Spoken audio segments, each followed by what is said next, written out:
eh, Mesopotamia. Vamos a hablar en esta oportunidad acerca de Mesopotamia. Mesopotamia, esta palabra significa entre dos ríos, o en este caso, entre dos regiones, ¿no?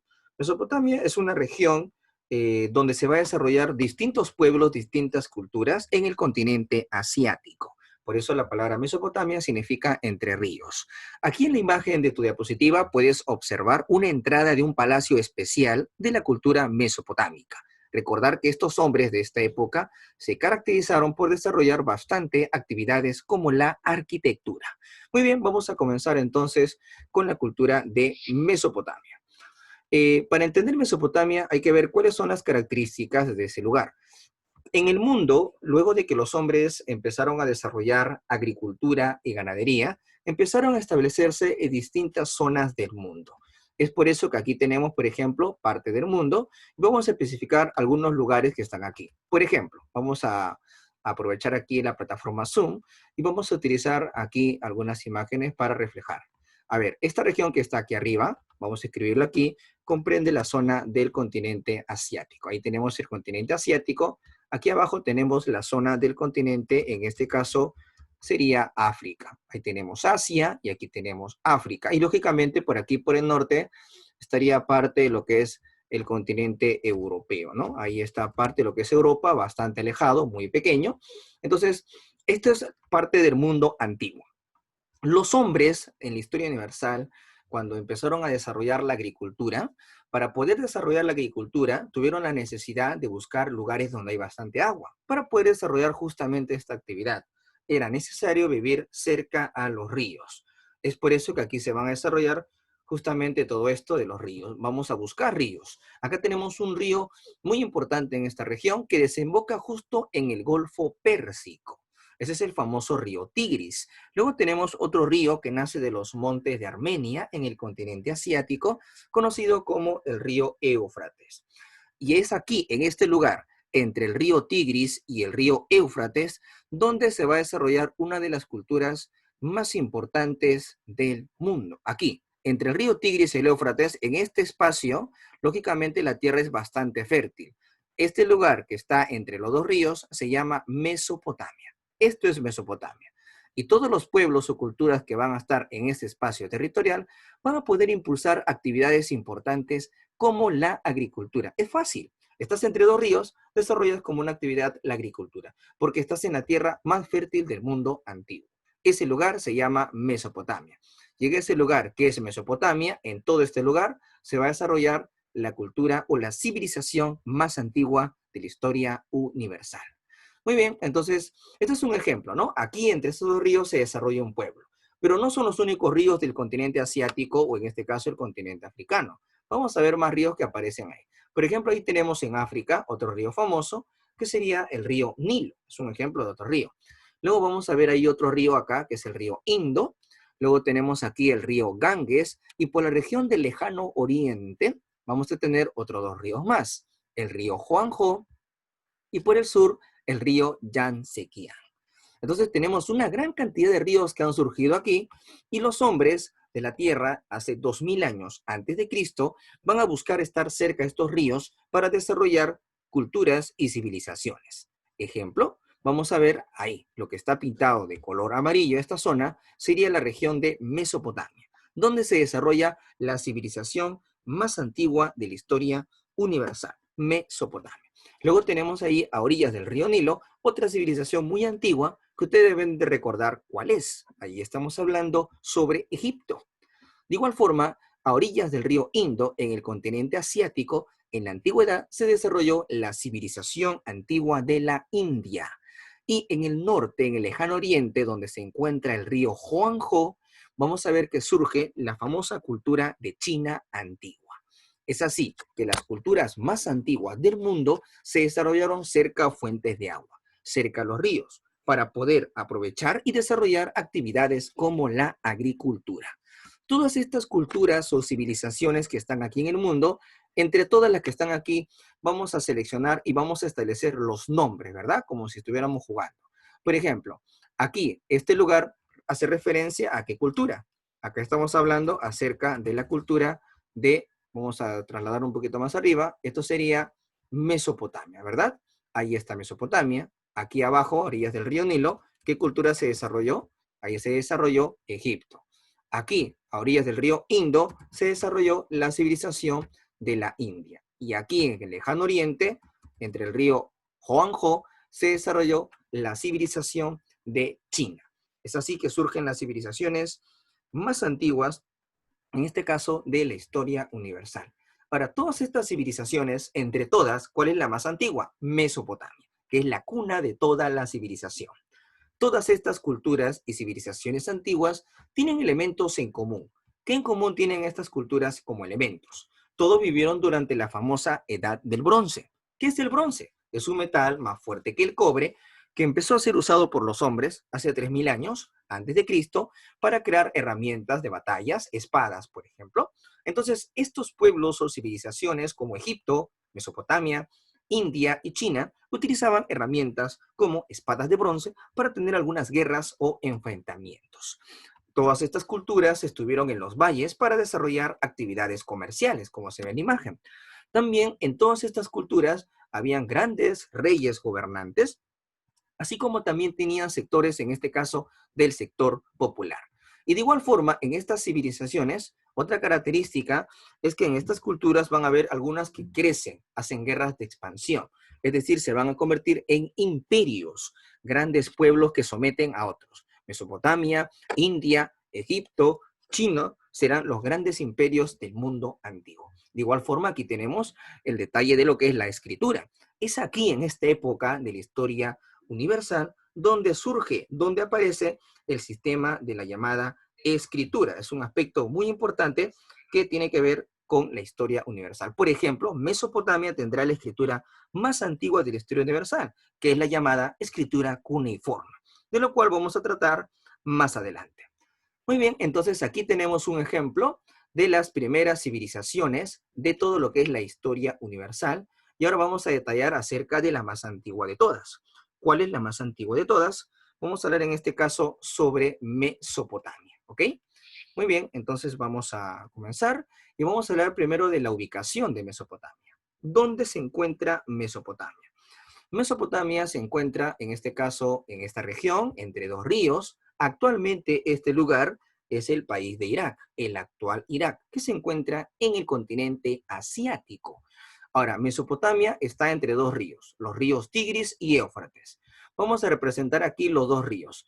Por aquí estarían trasladándose, en este caso, el río Tigris, desembocando en el Golfo Pérsico, y por otro lado estaría llegando el río Éufrates, de igual forma, desembocando en lo que es el Golfo Pérsico. Entonces, en el medio de los dos ríos, Tigris y Éufrates, vemos aquí una franja de color verde, que representa las tierras más fértiles que va a tener toda esta región. Es por eso que a toda esta zona, entre los dos ríos, Tigris y Éufrates, se llamará Mesopotamia.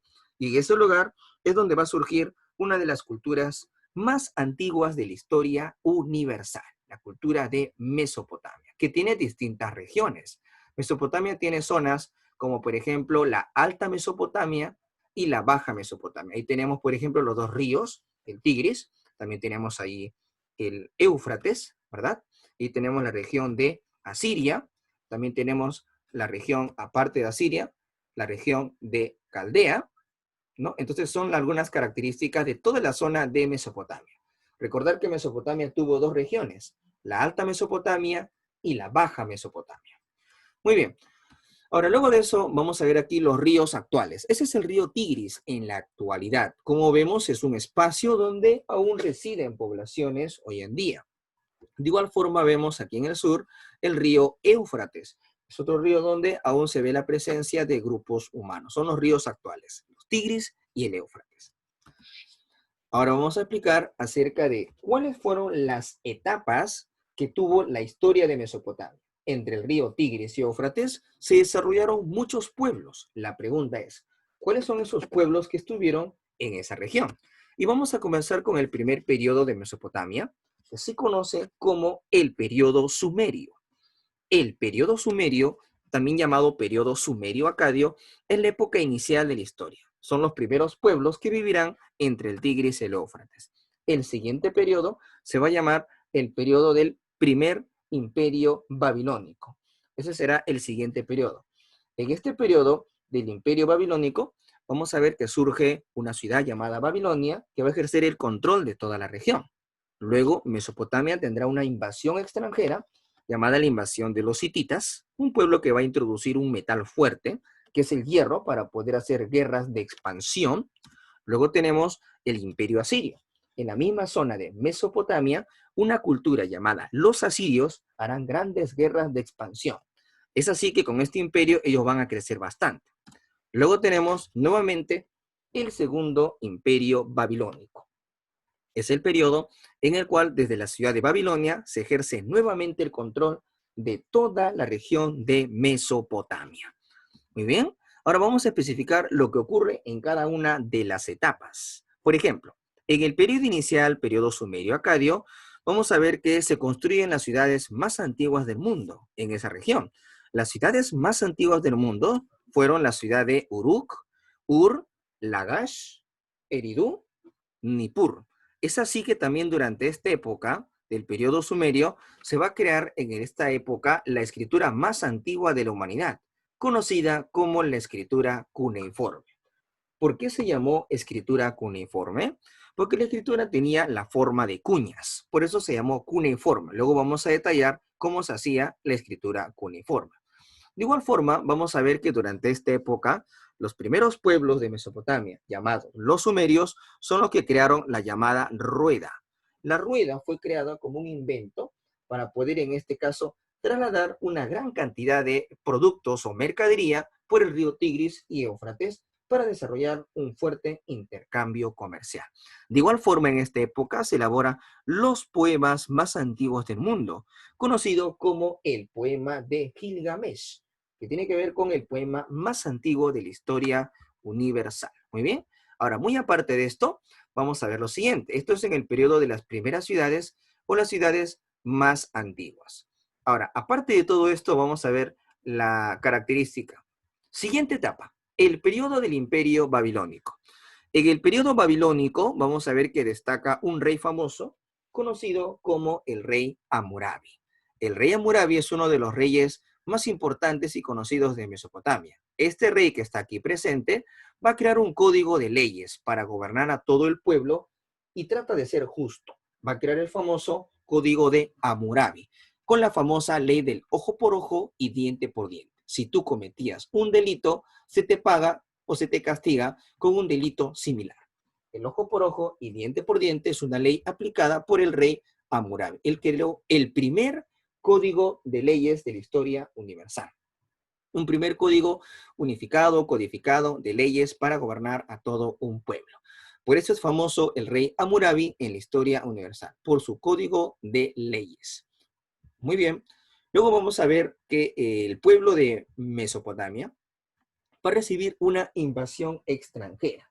¿Quiénes son los que van a invadir en Mesopotamia? Vamos a ver que Mesopotamia, esta región, será invadida por un pueblo guerrero, un pueblo que introduce un metal muy fuerte y resistente, que es en este caso el hierro. Acá tenemos guerreros con armas de hierro. Esto va a permitir someter a distintas poblaciones de toda Mesopotamia. Este pueblo que introduce el hierro en la historia universal son los llamados hititas. Son muy conocidos en la historia universal y ya ha venido esto en preguntas de examen de admisión en San Marcos, por ejemplo. Han preguntado acerca de cuál fue la primera cultura que introduce el hierro en Mesopotamia. Y la respuesta vendría a ser los hititas. De igual forma, ellos introducen los famosos carros y caballos de guerra.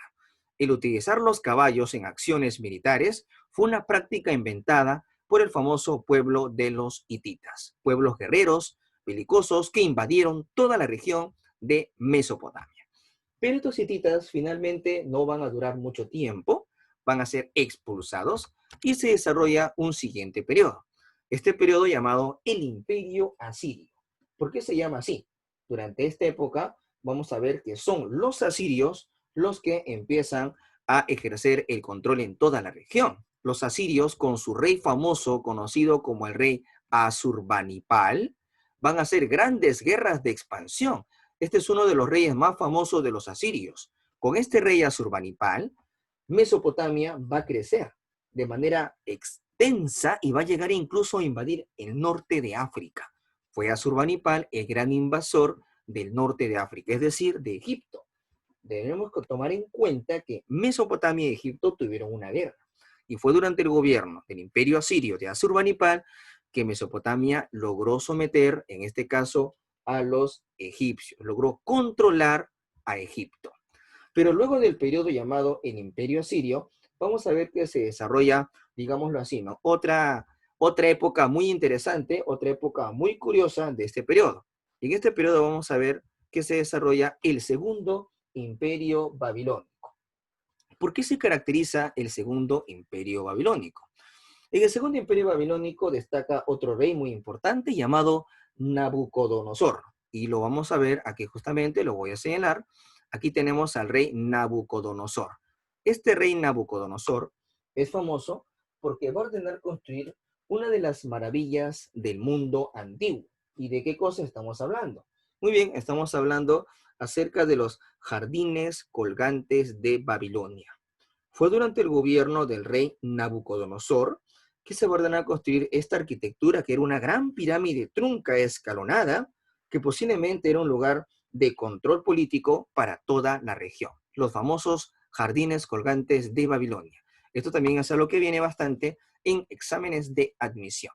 Y finalmente, toda la historia de los pueblos de Mesopotamia llegarán a su final porque un pueblo extranjero va a controlar la zona, va a invadir ese territorio. Y ese pueblo que va a invadir ese lugar son los persas, al mando de su gran emperador Ciro, conocido como Ciro el Grande. El imperio persa de Ciro el Grande pone fin a toda la historia de Mesopotamia. Entonces vamos a recordar nuevamente las etapas de Mesopotamia y vamos a ver lo siguiente. El primer periodo de Mesopotamia se llamó periodo sumerio-acadio. En el periodo sumerio-acadio vamos a ver que en Mesopotamia se fundan las primeras ciudades. Luego tienes el periodo del imperio babilónico, luego sigue la invasión de los hititas, el imperio asirio y finalmente el segundo imperio de Babilonia. Ahora, en cada etapa pasa lo siguiente, ¿no? En el periodo sumerio se fundan las primeras ciudades de la historia universal, Ur, Uruk, Lagash, se crea la primera escritura del mundo y el poema más antiguo de la historia, que es el poema de Gilgamesh. En el periodo babilónico destaca el rey Hammurabi, que va a crear un código de leyes, el código del ojo por ojo y diente por diente. Luego tenemos la invasión hitita, donde introducen el hierro y los caballos para las guerras, ¿no? Para los enfrentamientos militares. Finalmente tenemos el periodo asirio. En el periodo asirio, Mesopotamia hace sus grandes guerras de expansión. Y luego tenemos el segundo imperio babilónico, donde destaca el rey Nabucodonosor, que en este caso ordena construir los jardines colgantes de Babilonia. Y finalmente todo termina con la invasión de los persas. Muy bien, ahora vamos a hablar acerca de otro aspecto, de la economía de Mesopotamia. Todos los pueblos que viven aquí en esta región, ¿gracias a qué vivieron? ¿Cuál fue su base o actividad económica fundamental? Y para eso vamos a ver el modo de producción que tuvieron ellos.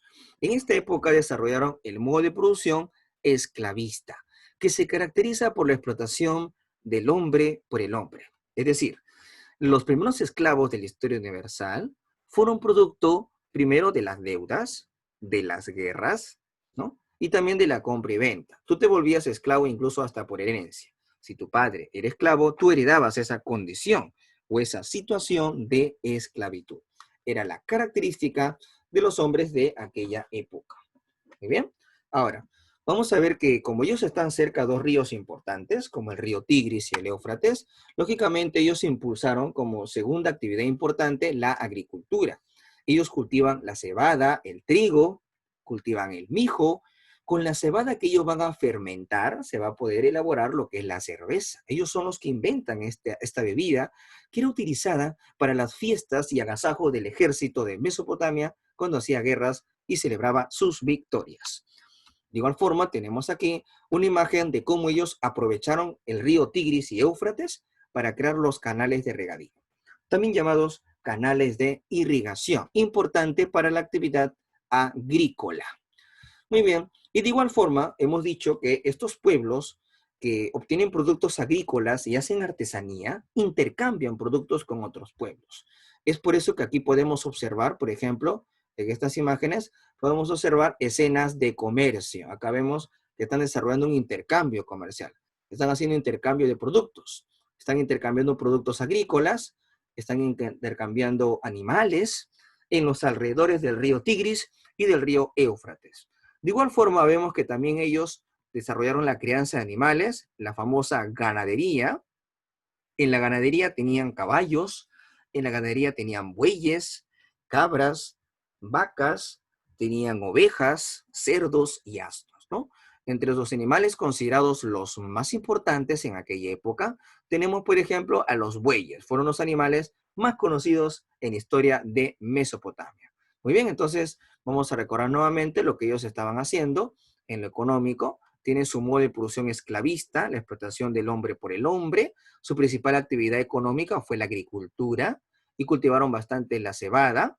Luego también en el contorno del río Tigris y Éufrates desarrollaron la actividad comercial e impulsaron también lo que es la actividad de la ganadería, ¿no? Son las principales actividades económicas que desarrollaron los hombres de la historia de Mesopotamia. Muy bien, ahora vamos a hablar otra característica de Mesopotamia. Y vamos a explicar algo que tiene que ver con las construcciones. La arquitectura, por ejemplo. ¿Cómo es la arquitectura de los hombres que viven en este pueblo llamado Mesopotamia? En la arquitectura vamos a ver que ellos tenían estas pirámides truncas o escalonadas, llamadas así, pirámides truncas o escalonadas, porque representaba en este caso un posible templo. Ven acá, son distintos niveles en las construcciones. Toda esta pirámide se conoce como el Sigurat. Esto servía como un palacio o residencia de los gobernantes. Su nombre, Sigurat. Esto ha venido en examen de admisión y puede seguir viniendo. Son las pirámides, construcciones de palacios para los reyes gobernantes. Pero también en la cima, aquí en el techo, en la cima, era como un observatorio astronómico. Desde la parte alta se observaban las estrellas en el firmamento en la noche para poder entender los cambios climáticos de la naturaleza. Era como una especie de observatorio astronómico. De igual forma, vamos a ver que este lugar era considerado como un centro de almacén de productos. Toda la producción se almacenaba en galerías subterráneas que se encontraban en este lugar. Era la importancia de esto, ¿no? Las famosas galerías subterráneas, ¿no? Muy bien, entonces el Sigurat tiene mucha importancia y mucho significado. Es un observatorio astronómico, centro de almacenamiento de productos, es la residencia, templo y palacio de los reyes gobernantes de Mesopotamia, llamados los Ensi o Patesi. Muy bien, entonces en cuanto a las construcciones, a la arquitectura. Ahora vamos a hablar en Mesopotamia sobre la escritura. Hay que recordar que ellos tienen la escritura más antigua de la humanidad. ¿Y cómo era esta escritura que era la más antigua de la humanidad? Fácil, como la podemos ver aquí en imagen. Esto de acá es una tablilla de arcilla o de barro. Ellos dejaban que se seque, que se endurezca la tablilla. Y luego utilizaban esto de acá, que son como pequeñas estacas. Y por estas estacas, bajo una presión, ellos dejaban huellas, dejaban marcas aquí en las tablillas. Estas marcas tenían un código de información, tenían un significado. Como tenían formas de cuñas, a eso se le llamó, en este caso, la escritura cuneiforme, porque tenía la forma de cuñas o estacas. Esta es la forma en la cual elaboraron la primera escritura de la humanidad, la escritura cuneiforme. Y hay una piedra muy famosa conocida como la piedra de Rowilson y la piedra de Beistún, que son piedras donde se encuentra la llamada escritura cuneiforme en el caso de la cultura de Mesopotamia. Ahora, vamos a hablar sobre la legislación. En el caso de Mesopotamia, en la legislación, vamos a ver aquí un bloque de piedra inmenso que representa el famoso código de leyes más antiguo de la historia universal, el famoso Código de Hammurabi. Aquí tenemos en un bloque grande todas las leyes del Código de Hammurabi, escritas durante su gobierno del periodo babilónico, que establecían el principio de defensa de la propiedad privada, es decir, defender los privilegios de la clase alta, bajo el principio del ojo por ojo y diente por diente. Esta piedra inmensa aún existe hoy en día y fue encontrada en 1901, conocida como la ley del talión o el ojo por ojo y diente por diente. Muy bien, así como también en la escultura, estos pueblos de Mesopotamia fueron expertos en la escultura. ¿De qué forma? Ellos hacían esculturas aquí de animales a los cuales ellos consideraban sagrados, como leones. Vemos aquí una escultura de leones enfrentándose con un rey gobernante de aquel entonces, pero no solo vemos ese tipo de escultura, sino también es característico en esta cultura de Mesopotamia representar animales con alas, como por ejemplo aquí vemos un felino con alas, o los llamados toros alados, también hay esculturas de toros alados. Es más, los personajes de Mesopotamia consideraban pues que el tener alas les permitía volar y así desde el cielo dominar el mundo y la naturaleza. Por eso muchas de sus esculturas y dibujos tienen representaciones de seres alados. Quizá quisieron llegar a las estrellas, lugar donde ellos incluso tenían una gran admiración por las llamadas estrellas del firmamento. Muy bien, y ahora vamos a ver otro aspecto de los aportes culturales de Mesopotamia. Estos son hombres científicos. Ya 2500 años antes de Cristo son expertos en matemática, por ejemplo. Tienen un sistema de numeración llamado sexagesimal. Ellos, por ejemplo, ya conocían el círculo. Ellos saben cuánto vale pi, que es 3.1416. Ellos conocen lo que es el área de una circunferencia, que es 360 grados. O sea, ellos ya conocen bastante de matemática. Ellos también de igual forma conocían lo que es el valor del diámetro, el valor de la radio, etcétera, ¿no? Entonces, en matemáticas saben bastante. De igual forma, ellos son expertos en astronomía. Conocían los 5 primeros planetas del sistema solar. Ellos observaban los planetas y lo consideraban que eran dioses, a los cuales utilizaron sus nombres para dividir el tiempo. Los hombres de Mesopotamia dividen el tiempo. ¿De qué forma? Los días de la semana serán 7. El año tendrá 12 meses. Una hora durará 60 minutos. El día tendrá 24 horas. El minuto durará 60 segundos. Toda esta división del tiempo fue utilizado por ellos, por los pueblos de Mesopotamia, principalmente por los sumerios, los primeros que vivieron en ese lugar. Entonces, muchas de las cosas y elementos que usamos hoy en día es un invento de los hombres sumerios de Mesopotamia. La medición del tiempo que tenemos hasta hoy en día. Pero ellos utilizaron un calendario en base al movimiento, en este caso, de la luna. A eso le llamaron el calendario lunar.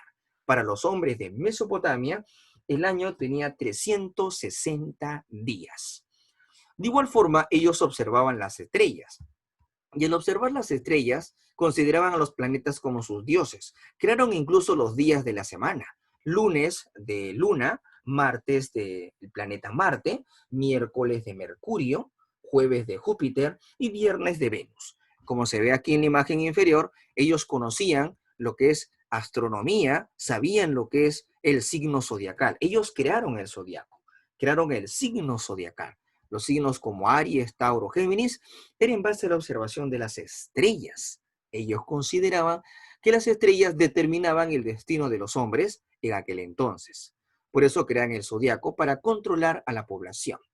De igual forma, en literatura, los hombres de Mesopotamia elaboraron los poemas más antiguos del mundo, como por ejemplo el famoso poema de Gilgamesh. El poema de Gilgamesh hace referencia a un personaje mítico que buscaba el elixir de la vida eterna. Recordar que los hombres de Mesopotamia son politeístas, es decir, ellos adoran a una gran cantidad de dioses, rinden culto a distintos dioses, por eso ellos tienen ese culto y pleitesía. Y finalmente, sobre Mesopotamia debemos recordar lo siguiente, que Mesopotamia es una cultura que llegó a su final por la invasión del imperio persa. Los persas pusieron fin a esta cultura. Ahora, para poder complementar esta información de Mesopotamia, vamos a proyectar, en este caso, un pequeño video que se referencia justamente a esto que tiene que ver sobre la cultura de Mesopotamia en la historia universal. Es por eso que ahora yo voy a, con ustedes, proyectar un video que tiene que ver sobre Mesopotamia en la historia universal. Muy bien, entonces vamos ahorita a seleccionar con ustedes la imagen de lo que sería un video que tiene que ver con la historia de Mesopotamia, ¿ok? ¿Ok? Entonces vamos a... Esa historia comienza en este lugar rodeado por dos ríos, el Tigris y el Éufrates. Se trata de una amplia llanura con forma de gran media luna que tenía tierras fértiles, un clima cálido y mucha agua fresca que bajaba de las montañas. A este lugar se lo llamó Mesopotamia, ya que en idioma griego quiere decir la tierra entre dos ríos. Hoy, las aguas de estos dos ríos, que abrazan el origen de la historia, recorren los países de Turquía, Siria e Irak hasta desembocar en el Golfo Pérsico. Del nomadismo al sedentarismo.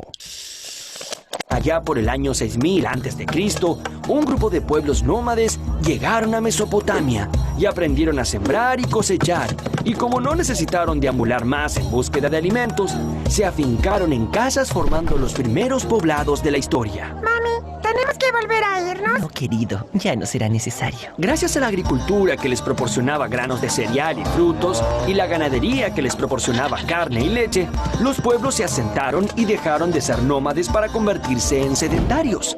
El sedentarismo benefició a estos pueblos también en otros sentidos. Comenzaron a organizarse dividiéndose el trabajo para producir diversas cosas y vivir mejor. Así surgieron los oficios, como el de albañil, el del panadero, el del zapatero o el del granjero, entre muchos otros. Pero también estaban aquellos que se dedicaban a gobernar y a proteger a los suyos.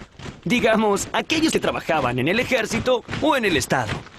La organización de los trabajos trajo más tiempo para orar y solicitarle a los dioses que sean benevolentes. Entonces, construyeron los primeros templos y distinguieron a los primeros sacerdotes.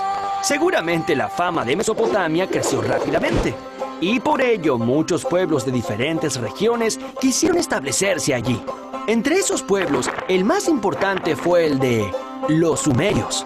Entre el 4000 y el 2400 a.C., los sumerios construyeron varias ciudades como las de Uruk, Ur, Uma, Nippur y Lagash. Los sumerios fueron quienes inventaron el primer tipo de escritura. Es por todo esto que se consideran que los sumerios fueron la civilización más antigua del mundo. El motor de la historia. Muy bien, ya tenemos tierras fértiles, agricultura y ganadería, ciudades, un gobierno, un ejército y sacerdotes. Ya podemos decir que tenemos toda una sociedad. Ahora, ¿cuál es el motor de esta sociedad? Es decir, ¿qué es aquello que le impulsa a crecer y a desarrollarse?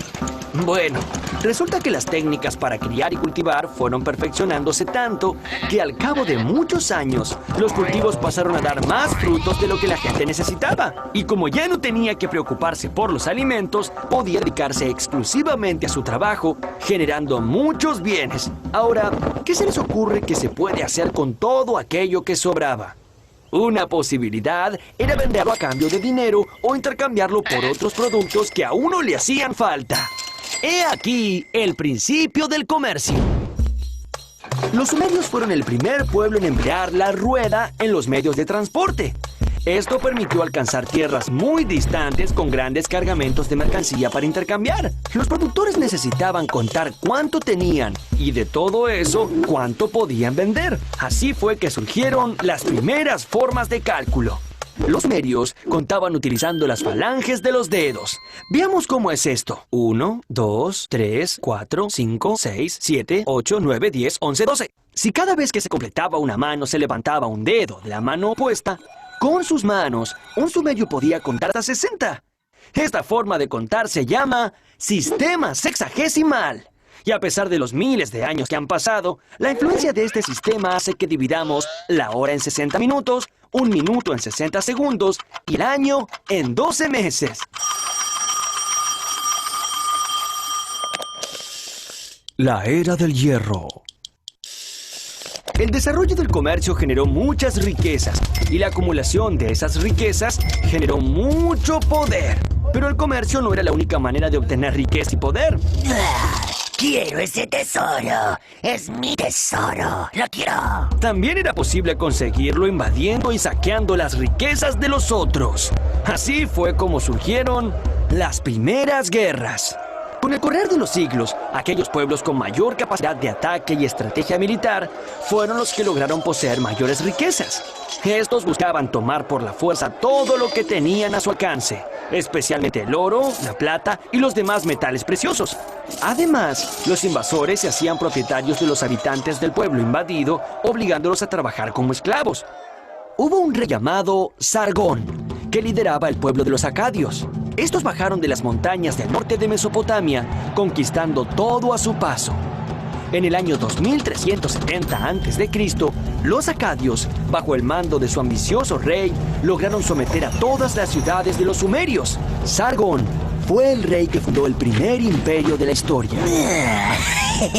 Son míos, míos, míos, míos. Al morir los herederos de Sargón, Mesopotamia cayó en manos de tribus nómades y la unificación se rompió durante siglos, hasta que a principios del primer milenio antes de Cristo, los asirios construyeron una tremenda maquinaria de guerra y con ella lograron conquistar nuevamente a toda la región. Los asirios mejoraron el carro de combate y organizaron un ejército formado por infantería y caballería. Pero sobre todo, fueron los primeros en dominar las armas de hierro, un metal muy resistente contra el que las armas de bronce de los otros pueblos nada podían hacer. Grabado en la piedra. A las palabras se las lleva el viento. Por el contrario, lo que está escrito queda, y nadie puede dudar de ello. La escritura es el soporte físico de los pensamientos. Es un documento en el que queda grabado aquello que uno quiso decir, y por lo tanto, es el mejor medio que tienen los historiadores para averiguar qué pensaban los pueblos de la antigüedad. Conforme se fue desarrollando, la escritura sirvió tanto para registrar riquezas como para expresar ideas y pensamientos. Los pueblos mesopotámicos escribían de una manera muy peculiar. Tenían moldes sobre los cuales depositaban arcilla. Como esta estaba fresca, era posible hacerle marcas.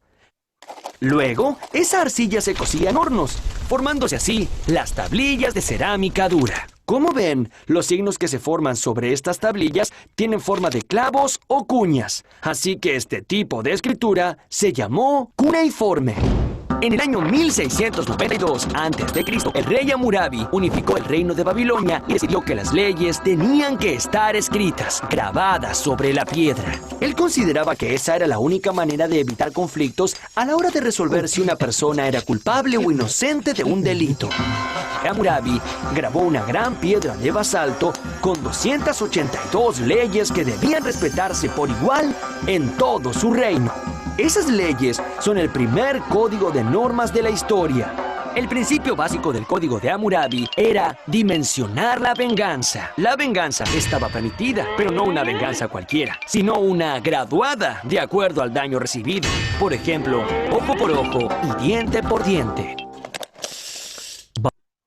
Muy bien, jóvenes, entonces hemos podido observar, en parte en este caso, lo que tiene que ver con la historia de la civilización de Mesopotamia, que es la primera civilización de la historia universal. Es la cuna de la civilización, en el caso de Mesopotamia.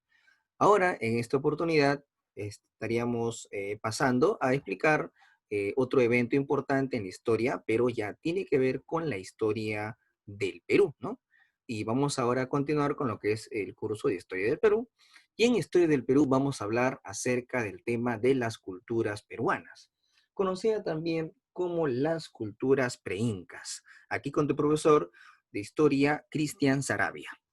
Bueno, en esta oportunidad, en el caso de las culturas preincas en el Perú, nosotros debemos tomar en cuenta que en el Perú han habido muchas culturas, algunas grandes, otras pequeñas, culturas grandes como Chavín, como los Huari, como los Incas, así también como culturas pequeñas, en este caso como los Moche, los Nazca o la cultura Vicus. Entonces, no todas las culturas en el Perú fueron del mismo tamaño, de la misma proporción. En base a eso, tenemos que entender que en el Perú hubieron culturas grandes y pequeñas, y eso se le llamó de distintas formas o con distintos términos. Y sobre eso vamos a tomar en cuenta lo siguiente. Vamos a explicar, por ejemplo, y vamos a ver cómo se dividen a las culturas del Perú.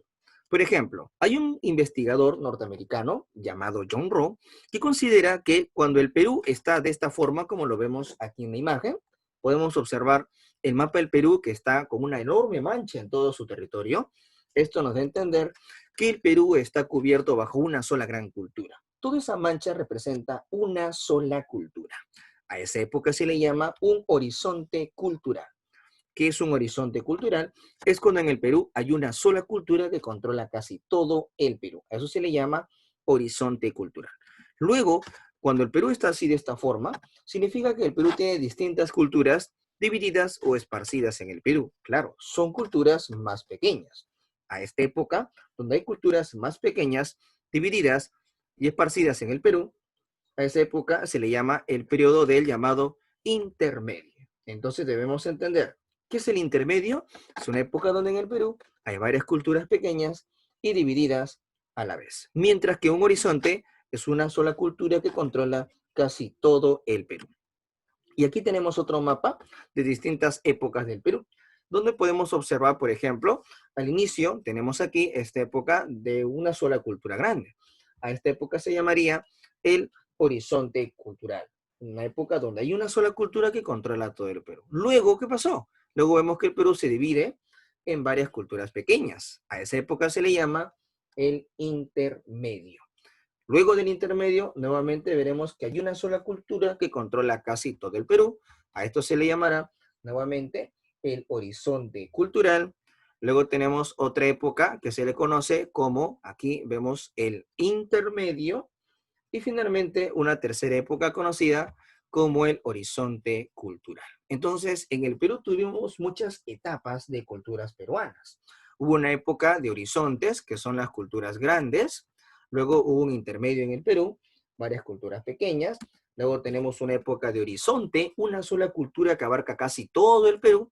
Luego tenemos el intermedio, una época de varias culturas divididas en el Perú. Y finalmente otro horizonte cultural, una época de una sola cultura que controla todo el Perú. Ahora, este investigador llamado Luis Guillermo Lumbreras hace algo parecido. Lumbreras también sostiene lo siguiente, es un arqueólogo peruano, sigue con vida, y Lumbreras dice que cuando el Perú está dividido en una sola cultura grande, a esa época Lumbreras se llama cultura panandina. Cuando el Perú está partido en varias culturas divididas, a esa época Lumbreras le llama desarrollo regional. Entonces, para el Lumbreras tendríamos épocas de culturas grandes, panandinas, o épocas de culturas pequeñas llamados desarrollos regionales. Luego tenemos aquí una secuencia de varios mapas del Perú con las distintas etapas. A la primera etapa se llamará época panandina, un desarrollo regional, nuevamente una época panandina, un estado regional o estados pequeños regionales, y finalmente otra época de una cultura grande, conocida como la cultura panandina, ¿no? Entonces tenemos culturas grandes y pequeñas. Ahora, para entenderlo mejor, vamos a utilizar otro cuadro. ¿Por qué enfatizo esta parte? Porque esto es lo que viene bastante en exámenes de admisión. En exámenes de admisión en San Marcos, en la UNI, en la Cantuta, que está en Chosica, en todas las universidades viene bastante esta división de las culturas preincas. Y por eso vamos a explicar nuevamente. Aquí tenemos a las culturas andinas. Vamos a ver que tenemos a las épocas del Perú, ¿ok? Vamos a hablar ahora de las distintas épocas que tuvo el Perú.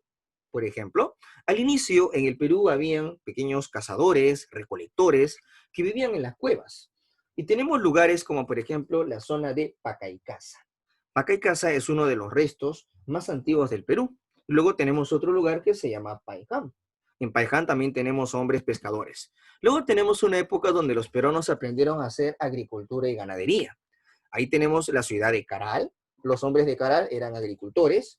Los hombres de Caral eran ganaderos, así como también vemos otro lugar llamado Huaca Prieta. Los hombres de Huaca Prieta también eran agricultores, eran ganaderos y desarrollaban actividades, en este caso, como la vida sedentaria. Se quedaba en un solo lugar para vivir. Luego ya tenemos la aparición de algunas culturas, las culturas que ya tienen cerámica. Aquí tenemos, por ejemplo, la cultura chavín, la primera gran cultura en el Perú. Luego de Chavín tenemos una cultura pequeña conocida como la cultura Paracas, ¿no? Después de Chavín tenemos ahí los Paracas. Luego tenemos otra época donde hay culturas más pequeñas que Chavín, que es la cultura Mochica, la cultura Nazca. También aquí con Mochica y con Nazca estarán los Huarpa, una cultura que estaba acá en Lima, que es conocida como la cultura Lima. Luego vamos a ver que surge un imperio grande, una cultura que controla a todos en el Perú. Será el llamado Imperio Huari. Y a la par tuvo un vecino pequeño que es famoso, conocido como la cultura Tiahuanaco. No se preocupen que sobre todo esto lo vamos a explicar, sino que quiero hacer un detalle acerca de cuáles son estas etapas importantes en aquel entonces, ¿no? Muy bien. Y aquí tenemos ahora otras culturas que son culturas pequeñas después de Huari. Tenemos aquí la cultura Chimú, la cultura Chincha y las culturas que empiezan con Che, como por ejemplo Chachapoyas, Chancas, los Chimús, ¿no? Como están ahí justamente, los Chancay, también una cultura con Che. Y finalmente tenemos una época donde se habla acerca del imperio del Tahuantinsuyo, ¿no? El imperio de los incas. Entonces, aquí justamente estamos observando estas características, ¿no? El imperio del Tahuantinsuyo, o imperio de los incas, es un imperio clásico final que controla toda la época de las culturas. Ahora lo que vamos a hacer es, vamos a explicar cómo se le llama a cada etapa, cómo se le llama a cada periodo. Por ejemplo, aquí tenemos este investigador. Este señor es un arqueólogo norteamericano, se llama John Rowe, ¿ya?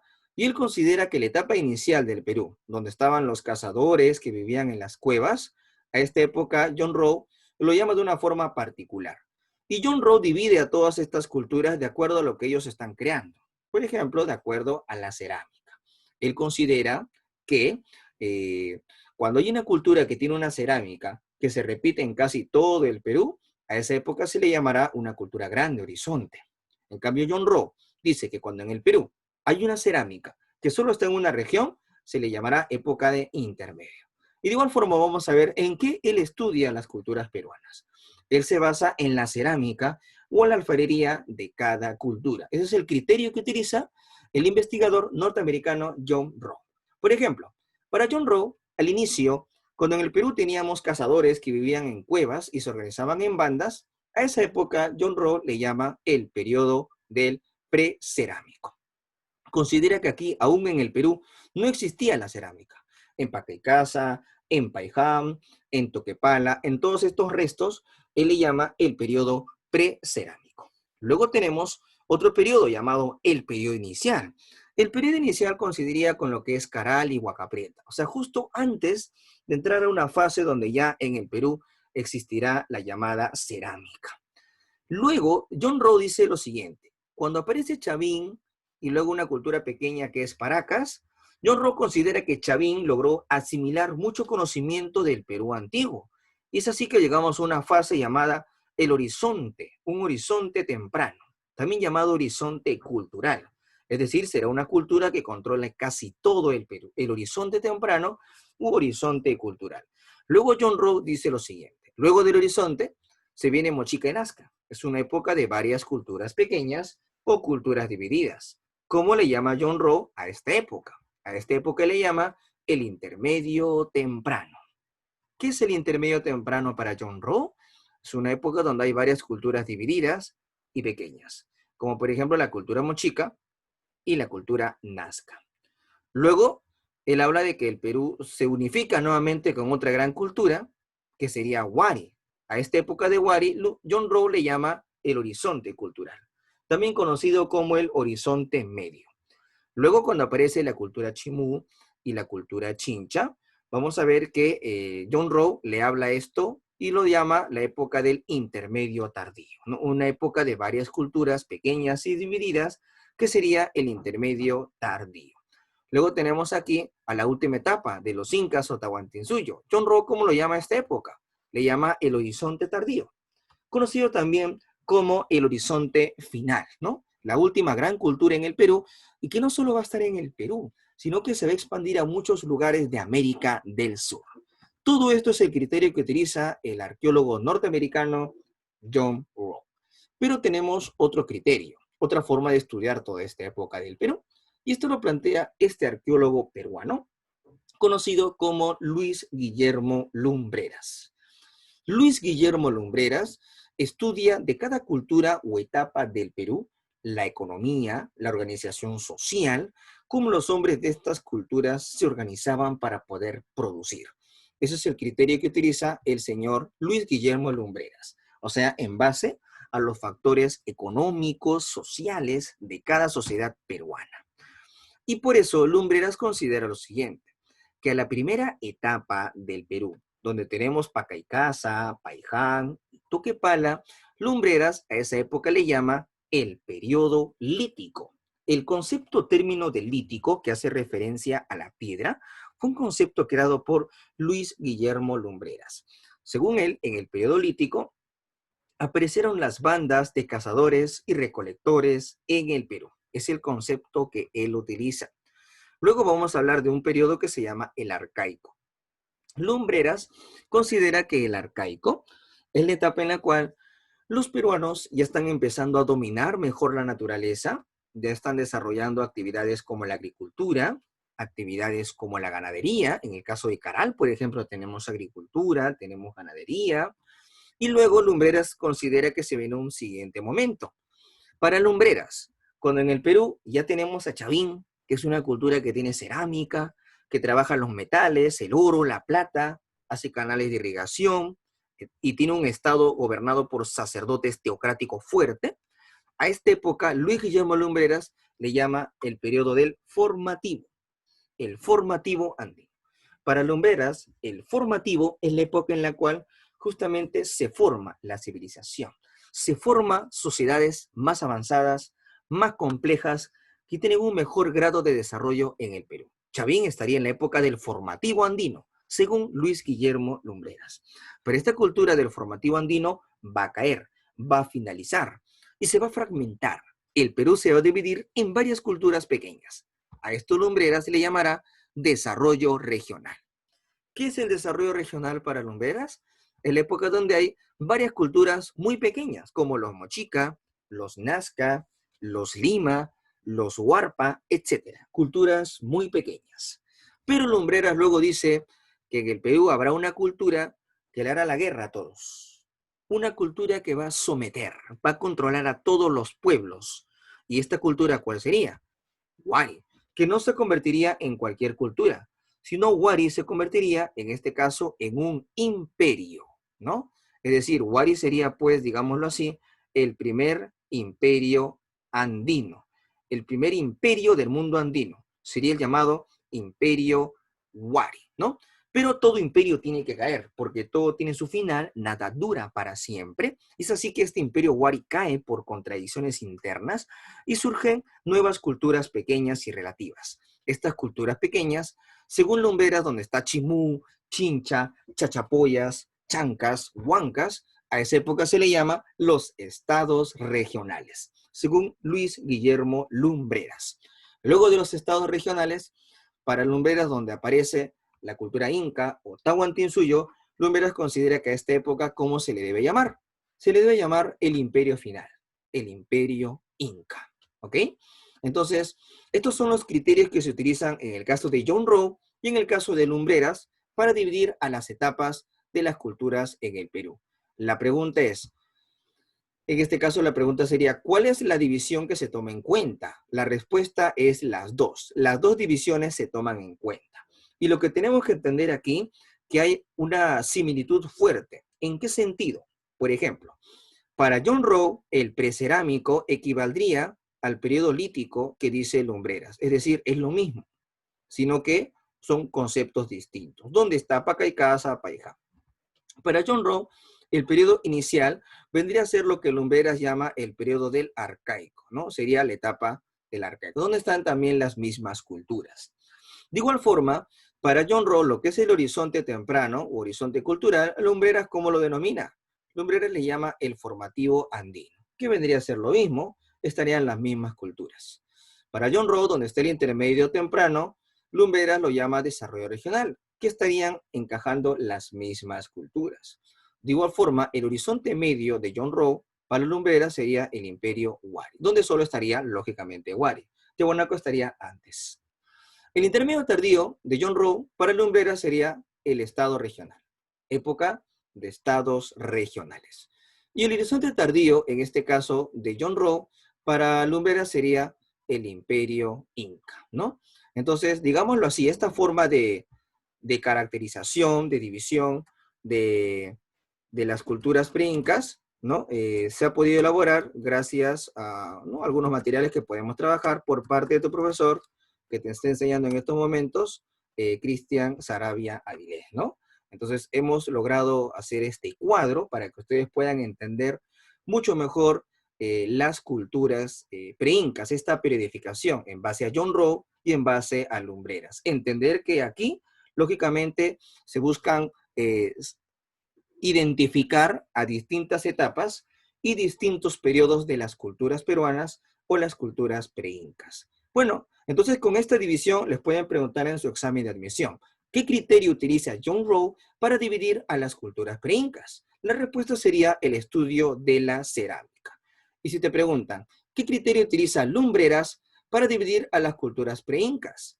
La respuesta sería en este caso el factor económico y social, la forma de producción que utilizan algunas culturas peruanas. Muy bien, con todo eso, ahora lo que vamos a hacer es continuar con la primera época, que sería el horizonte cultural, o también llamado el horizonte temprano. Y aquí hablamos acerca de la llamada cultura chavín, ¿no? Aquí podemos observar la imagen de la entrada al templo de la cultura chavín, ¿no? Este templo que se caracteriza por tener columnas de piedra que no se van a ver en otras culturas peruanas.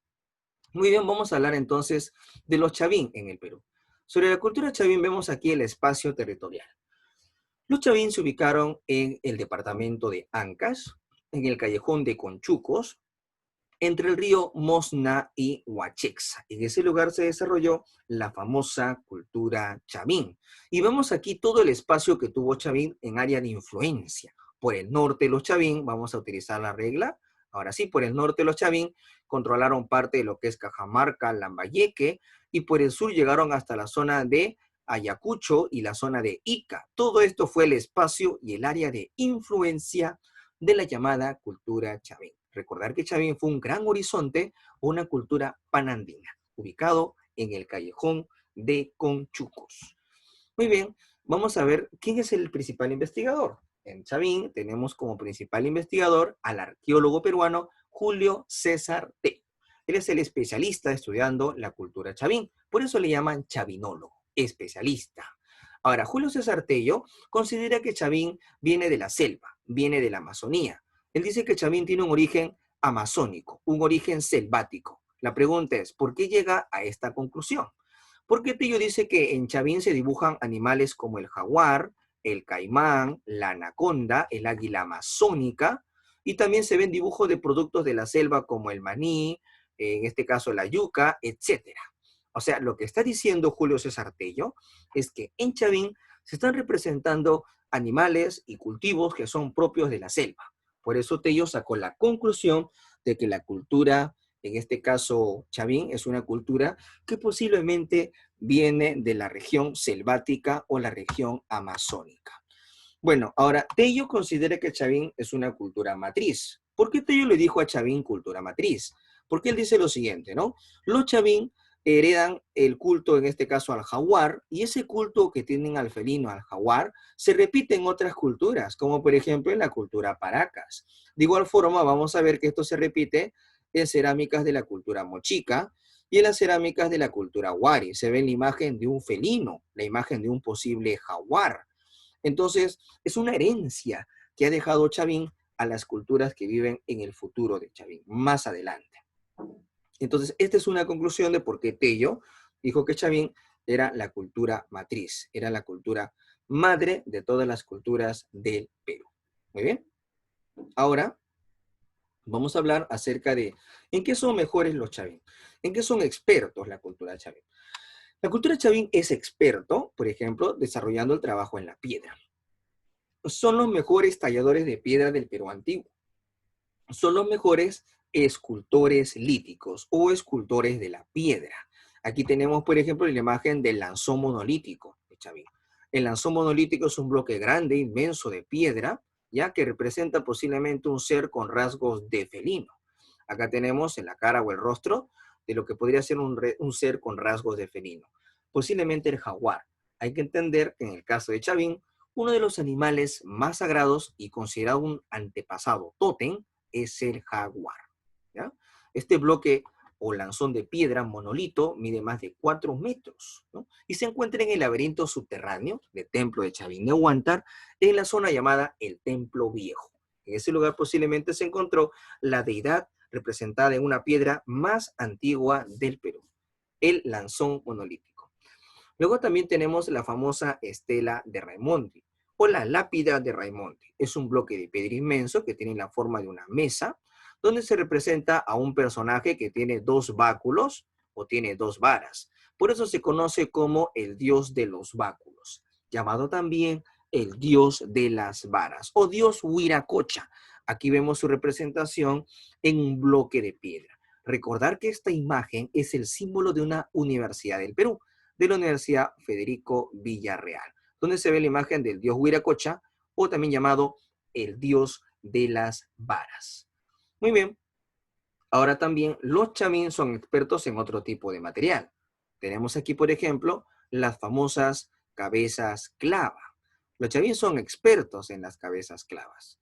Ellos, por ejemplo, en las cabezas clavas están utilizando esto como si fueran guardianes de los templos. Aquí tenemos justamente en el muro del templo de Chavín, tenemos aquí una cabeza clava que posiblemente representa a un sacerdote que protege el templo para evitar saqueos y profanación. Pero no es la única cabeza clava, es la única que ha quedado en el templo. Hay muchas cabezas que se encontraron en los alrededores por los campesinos de la zona y representan rostros de sacerdotes con rasgos de felino, ¿no? Las famosas cabezas clavas, protectores del templo. Aquí tenemos una imagen que es una pintura que hace referencia a un sacerdote, posiblemente de esta época, tomando en su mano una planta alucinógena, conocida como el cactus o San Pedro. De igual forma, vamos a ver que en el caso de los Chavín, aparte de esto, ellos destacaron en lo que es la llamada cerámica. ¿Cómo es la cerámica de la cultura Chavín? Ellos en la cerámica utilizaban un solo color generalmente. La cerámica se llamó cerámica monócroma, y vamos a explicar aquí las características de la cerámica de Chavín. ¿Cuáles son sus características? Por ejemplo, en las características de la cerámica Chavín, vamos a ver lo siguiente. La cerámica Chavín tenía una, vamos a utilizar aquí el color blanco, ahora sí, tenía una forma de globo. Vemos aquí, se parece a un globo, forma globular. La base es plana, una base plana. Tiene un asa gollete, pico estribo, ¿ya? Asa gollete, pico estribo, muy bien. Aquí también vemos la forma globular, asa gollete, pico estribo, ¿ya? Y de igual forma la base plana. También vemos que utiliza o predomina un solo color. A eso se va a llamar cerámica monócroma, ¿no? En la cerámica de un solo color. En la cerámica se está representando aquí, por ejemplo, vemos los ojos, vemos aquí los colmillos de lo que podría ser en este caso un felino, ¿no? Un rostro humano con rasgos de felino. Y aquí en este caso vemos otra cosa. Aquí vemos, por ejemplo, lo que podría ser la cabeza, digámoslo así, de un ave que tiene sus alas extendidas, ¿no? Es como que podría ser un águila amazónica que ellos representaban que venía de la selva, ¿no? Con sus alas extendidas. Muy bien, entonces esto podría significar animales sagrados como la águila amazónica y en este caso la imagen del jaguar. Entonces son representaciones o características de la cerámica de Chavín. Recordar que a ese templo de Chavín visitaban muchos peregrinos del Perú antiguo por respeto a sus dioses y al jaguar. Incluso los sacerdotes de la cultura Chavín se representaban como si fueran jaguares para rendir culto y pleitesía. Por eso el templo de Chavín fue el lugar más religioso del Perú antiguo. Fue prácticamente la meca del mundo andino. Muy bien, ahora para poder complementar esta información, vamos a compartir en este caso con ustedes, ¿no? Digámoslo así, un video que tiene que ver justamente con las características del templo de Chavín, ¿no? Entonces vamos a seleccionar justamente un material con ustedes para poder compartir y ver justamente una característica de los templos de la época de Chavín, ¿no? Entonces vamos a compartir aquí la pantalla con ustedes y vamos a mostrar cómo era el culto en la época de Chavín. Aquí con ustedes. El Huascarán, el pico más alto de los Andes peruanos. Estos nevados son venerados desde el principio de los tiempos. Es la morada de los apus, los espíritus de la tierra. Hace 4000 años se inicia el llamado periodo formativo en los Andes. Se construyen grandes centros ceremoniales a los que acudían aquellos que buscaban nuevos conocimientos. El más importante fue el de Chavín de Huántar. Edificado en esta tierra sagrada aproximadamente en la época que el faraón Ramsés II gobernaba Egipto y en México florecía la cultura olmeca. Gracias a una complicada liturgia, a una puesta en escena impactante y a la utilización de sustancias alucinógenas, los sacerdotes lograron que la gente creyese que eran seres superiores. Se proclamaron los embajadores de los dioses y ostentaron el poder durante 800 años sin necesidad de ejército. El monumento quedó sepultado por una gran avalancha en 1945. Todos los años se realizan excavaciones arqueológicas dirigidas por el Dr. John Rick, profesor de la Universidad de Stanford. Chavín de Huántar se encuentra al pie de la Cordillera Blanca de los Andes peruanos, entre los ríos Mosna y Huasexa. Su influencia se extendió más allá de la región andina. Este es un lugar enigmático. Aquí, en el corazón de los Andes peruanos, hace 3300 años sucedió algo extraordinario. Se consolidó la desigualdad social que se inició en el arcaico. Hasta esta plaza, semihundida, llegaban peregrinos desde muy lejos, a veces a 1000 kilómetros de distancia. Este ciclópeo centro ceremonial se convirtió en el teatro del más allá, un escenario colosal al servicio de unos gobernantes teocráticos que se mantuvieron en el poder durante siglos. Pero ¿qué obra dramática era la que representaban aquí? Eso es justamente lo que nos proponemos desvelar. ¿Qué realidad se escondía detrás de sus bambalinas pétreas?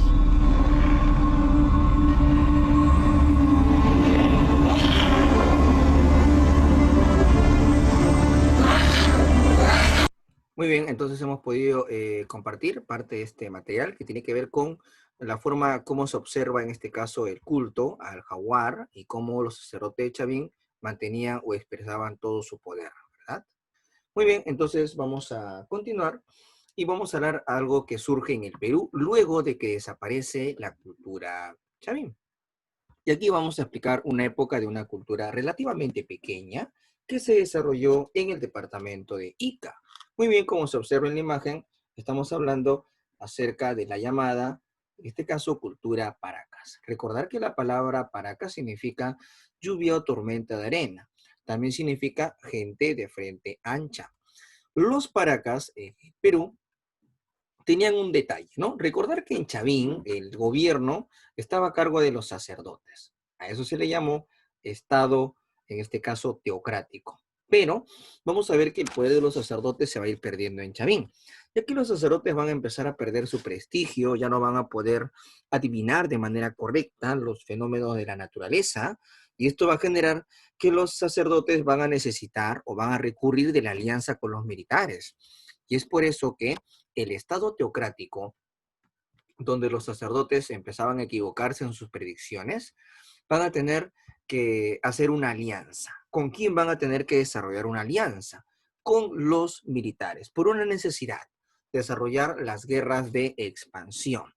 Las culturas peruanas necesitan más tierras, necesitan controlar los ríos para obtener más producción agrícola.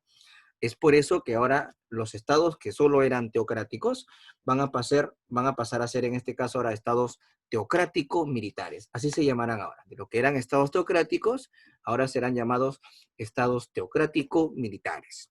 Y aquí vemos la imagen posiblemente de un sacerdote militar de la época de la cultura Paracas. Estos sacerdotes militares van a empezar a controlar la producción, van a controlar los ayllus, las comunidades, y así controlar mayor excedente gracias a técnicas de irrigación que se van a desarrollar en zonas del departamento de Ica. Y hablando del departamento, los Paracas se ubican en la costa sur del Perú, como se ve aquí en la imagen, en la península de Paracas. Tenemos una región que se llama el Cerro Colorado. En la región del Cerro Colorado fue el espacio final donde se desarrolla la famosa cultura Paracas. Ellos aprovecharon al máximo su salida directa al mar para desarrollar actividades como la pesca. Ahora, en el caso de los paracas, vamos a ver aquí quién es la persona que investiga o estudia los paracas. Es el principal investigador también de Chavín. Es el arqueólogo peruano, en este caso Julio César Tello. Él cuando estudia paracas lo divide a paracas en dos fases. Para Tello los paracas tienen dos fases y las fases serían paracas cavernas, estudiada por Julio César Tello, que es la primera fase de los paracas, y luego lo que es paracas necrópolis. Son dos fases de paracas. En paracas cavernas, Tello dice que los paracas enterraban a sus muertos en unas fosas, así que en forma de copa o botella, mientras que en paracas necrópolis, al parecer enterraban a sus muertos en fosas rectangulares, donde colocaban a sus momias como si fueran pequeñas viviendas o casas.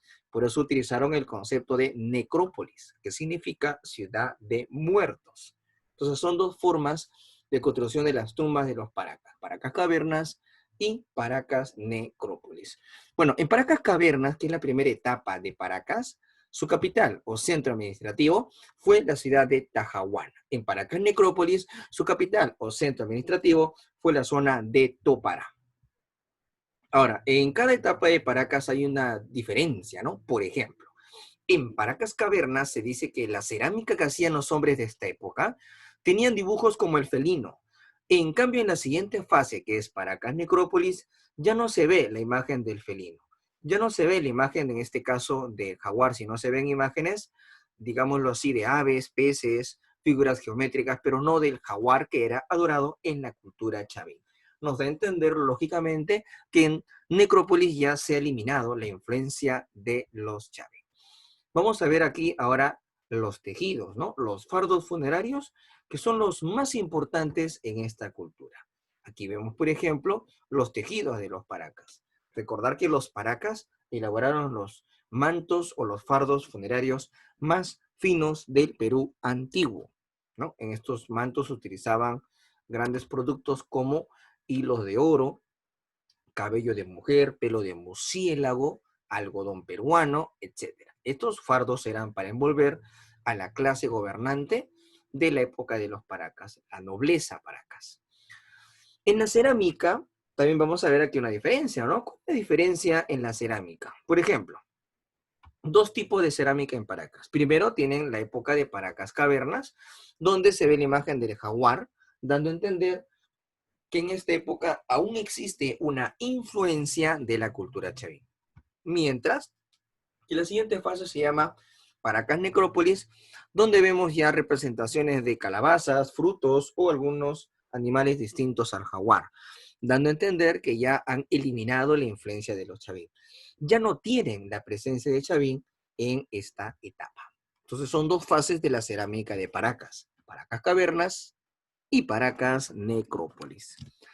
Ahora vamos a hablar de los tejidos o la textilería. En la textilería eran generalmente mantos finos y elegantes para enterrar a la nobleza o a la clase alta. Se representaban figuras de seres alados que posiblemente tenían el poder de traer la lluvia en las pampas secas del departamento de Ica. Recordar también que en los mantos de Paracas predomina bastante el color rojo, y este color era obtenido gracias a la cochinilla, por ejemplo, ¿no? El carácter o la finalidad de los mantos de Paracas era para envolver a las momias de los gobernantes o a los muertos. Era un carácter fúnebre el que le daban a estos tejidos finos. Trepanaciones craneanas. ¿Qué son las trepanaciones craneanas? Las trepanaciones craneanas, digámoslo así, ¿no? Como lo podemos ver aquí, es una forma de cirugía antigua que se desarrolló en el Perú por parte de los paracas. Ellos eran expertos en cirugía, hacían intervenciones en la cabeza, utilizaban piedras muy filudas como la obsidiana, utilizaban gasa hecha en base a algodón peruano y así hacían la intervención, una incisión. También utilizaban un bisturí que eran cuchillos de oro y de plata, como los tumis, o barras de bronce para raspar el hueso del cráneo y hacer este tipo de orificios que se ve aquí en la imagen. Son las llamadas trepanaciones craneanas. Ahí vemos en la parte superior otros cráneos con un mayor orificio que dan a entender justamente el avance en la medicina. Recordar que los paracas, cuando hacían esta intervención, cubrían estos orificios, lo cubrían con láminas de oro, láminas de plata, o también a veces los cubrían con cáscara de calabaza si es que era un paciente del sector popular. Muchos de estos pacientes de Paracas se sabe que luego de estas intervenciones se mantuvieron con vida, es decir, los pacientes no morían por la intervención, sino por futuras infecciones que se generalizaban en el cráneo, pero por la intervención no. Recordar que los cirujanos de Paracas fueron conocidos como los circa, y esto se hacía generalmente para la clase alta o para la élite, las famosas trepanaciones craneanas. También tenemos otro tipo de trabajo en Paracas, que son las deformaciones de los cráneos. En cuanto a las deformaciones craneanas, podemos ver aquí, por ejemplo, que ellos ponían dos tablillas de un extremo a otro en el cráneo de los niños Paracas, porque esto se hacía a temprana edad. Esto se hacía de pequeños. ¿Cuál era el objetivo? El objetivo era deformar el cráneo cuando ya crezca para diferenciarse en la sociedad. El objetivo era una diferenciación social. Si tenías un cráneo más deformado, pues lógicamente eres de una clase alta o aristocrática. Ese era el objetivo de las deformaciones craneanas, ¿no? Muy bien. Y ahora, luego de los Paracas, se presume que su final llegó por factores climáticos y van a dar origen más adelante a otra cultura. ¿A qué cultura? A la famosa cultura Nazca. Pero para, en este caso, entender eso, vamos a ver la siguiente imagen. Aquí tenemos las pampas de Ica. Observamos un dibujo inmenso, son los geoglifos, las llamadas líneas de Nazca. Nazca pertenece a este nuevo periodo conocido como el primer desarrollo regional, también llamado el intermedio temprano. Recordar que el concepto de primer desarrollo regional fue creado por el arqueólogo peruano Luis Guillermo Lumbreras. Y el concepto de intermedio temprano fue creado por el arqueólogo John Rowe, ¿no? ¿Verdad? Como lo vimos al inicio en la periodificación de las culturas andinas. Muy bien, entonces lo que vamos a hacer ahora es explicar un poco sobre la cultura Nazca. La cultura Nazca es una cultura, como podemos observar aquí en el mapa, que se encuentra en la región de la costa sur del Perú, en el departamento de Ica. Aquí se encuentra Ica, y aquí tenemos zonas de excavación. Por ejemplo, recordar que esta cultura Nazca fue estudiada por este arqueólogo que tiene justo un cerro a su nombre, el Cerro Max Uhle. Muy bien, aquí hablamos acerca del arqueólogo Max Uhle. Él es un alemán que vino al Perú, descubrió la cultura Nazca y se quedó a estudiarla. Nazca se desarrolla cerca a un río muy importante que es conocido como el Río Grande, ¿no? El Río Grande de la zona de Ica, Nazca. Ellos tienen una capital. Esta ciudad que se observa aquí en la parte interna, hecha en base a adobe, representa la ciudad capital o centro administrativo más importante de la cultura Nazca. Ese lugar que está aquí su nombre se llama Cahuachi, ¿no? Si nos preguntan, ¿qué cosa es Cahuachi? Es la capital o centro administrativo de la cultura Nazca, ¿no? El lugar de Cahuachi. Muy bien, entonces, esto es en cuanto a su ubicación. Están próximos al mar y van a impulsar actividades como la pesca. Ahora vamos a hablar acerca de, justo ahí tenemos la imagen de Max Uhle, el alemán que estudia y descubre la cultura Nazca. ¿Cómo los hombres de Nazca vivían? Ellos sacaban agua del subsuelo, con esta técnica que podemos observar aquí en la imagen. A esta técnica se le llamó los ojos de agua. También le dijeron los puquios o los ojos de agua. También le llamaron galerías filtrantes. ¿En qué consiste esto? Los hombres de Nazca hacían este tipo de excavación en forma de remolino hasta llegar a la profundidad, a unos 15-20 metros de profundidad, y así encontrar canal de agua subterráneo. Aquí vemos justamente los remolinos que te permiten llegar hasta el canal de agua subterráneo, aquí también. ¿Cómo sabían los de Nazca dónde hacer excavaciones para saber que abajo, al interior, hay agua? ¿Cómo sabían dónde encontrar el agua del subsuelo? ¿Cuál era la señal? Y la señal era ver estas piedras. Aquí vemos una característica de las piedras. ¿Qué forma tienen las piedras? Son piedras generalmente redondas. La forma de las piedras redondas da a entender que abajo, ¿qué cosa hay? Hay gran cantidad de agua, canales de agua subterránea. Por eso esta es la señal, ¿no? Para saber que abajo había agua. Esto sabían los hombres de Nazca, conocían bastante de las características de la tierra. Es por eso que aquí ellos están desarrollando este tipo de técnica conocido como los puquios, galerías filtrantes, también llamados los ojos de agua, ¿no? Estas son las características. Muy bien, entonces esto es en lo económico.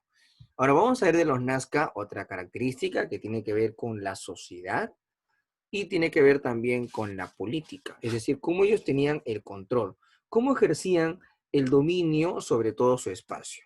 Y por eso vemos aquí la imagen de una ciudad, que es en este caso la capital de los Nazca. Esto fue pregunta de examen de admisión. Preguntaron, ¿cuál es la capital o centro administrativo de los Nazca?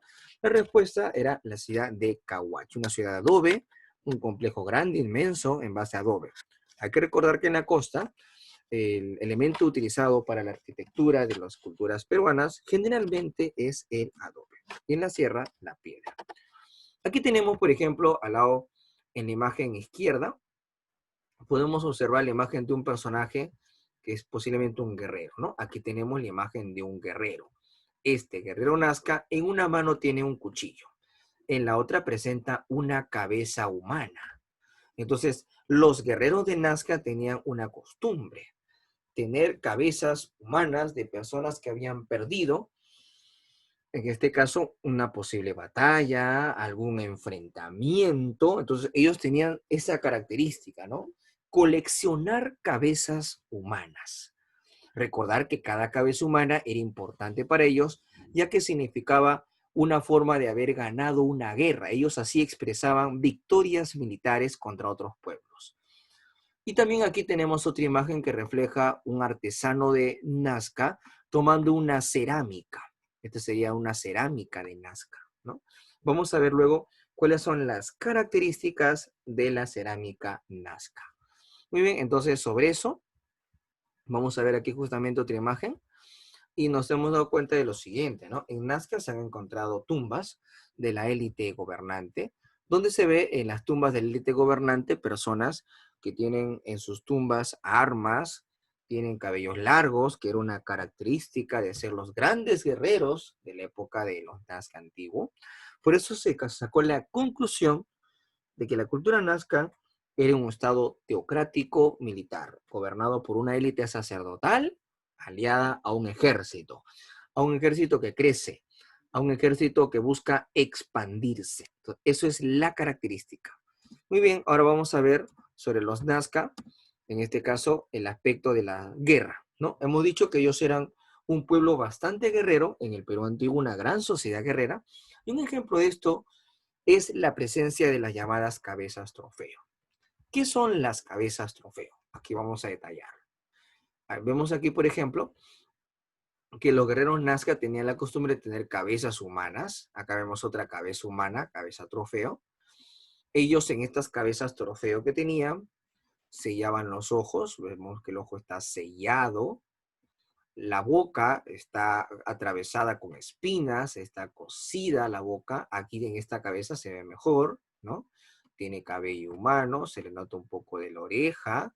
Los ojos están sellados, la boca está sellada con espinas, ¿no? Es una costumbre que tenían nuestros antepasados Nazca. ¿Por qué coleccionaban cabezas humanas y sellaban los ojos y la boca? Lo hacían porque ellos creían que en la otra vida, en el más allá, esta persona ya no va a delatar, digámoslo así, a quien lo ha matado, ¿no? Para evitar venganzas en la otra vida o en el más allá. Por eso tenían esta costumbre de coleccionar cabezas trofeo. Le llamaban a eso las cabezas trofeo. Cabezas humanas o cabezas trofeo. En la parte inferior podemos observar aquí, por ejemplo, una cabeza, ¿no?, humana, y vemos también acá en este caso una soga, ¿no? Una soga que está atravesando el cráneo, una soga que atraviesa el cráneo, y sería esta soga utilizada para sujetar a un guerrero Nazca en el cuerpo. O sea, el guerrero Nazca que caminaba con más cabezas humanas sujetadas al cuerpo era símbolo de virilidad, era símbolo de demostrar que era en este caso el macho alfa, ¿no? El macho dominante, el que controlaba toda la época, ¿no? Y si tú veías a un guerrero Nazca que no tenía cabezas sujetas al cuerpo, o sea, no tenía trofeos de guerra, significaba que no sabía pelear, a nadie le había ganado y nadie quería quedarse con esa persona, ¿no? Eran las características. Muy bien. Entonces, en cuanto a las famosas cabezas trofeo, a eso se le llama en Nazca las cabezas trofeo o las cabezas deformadas. Es algo que ya ha venido en exámenes de admisión y podrían seguir preguntando en los distintos exámenes. Las llamadas cabezas trofeo que representan elementos de guerra de la cultura Nazca. Muy bien, y ahora vamos a ver aquí otro aspecto que tiene que ver con las construcciones, tiene que ver con la arquitectura. Por ejemplo, los Nazca tienen aquí una capital, es una ciudad importante, conocida como la ciudad de Cahuachi, ¿ya? La ciudad de Cahuachi es la capital. Ellos tienen un gran templo o centro ceremonial en la capital de Cahuachi, una gran construcción o complejo arquitectónico en base al adobe. Aquí vemos una representación como si fuera momentos de la actualidad. Ahora, ellos en Nazca tienen otro lugar de estudio llamado estaquería. Estaquería es muy importante. Es un lugar que posiblemente está relacionado con un observatorio astronómico. Es un conjunto de postes de huarango, como podemos observar aquí.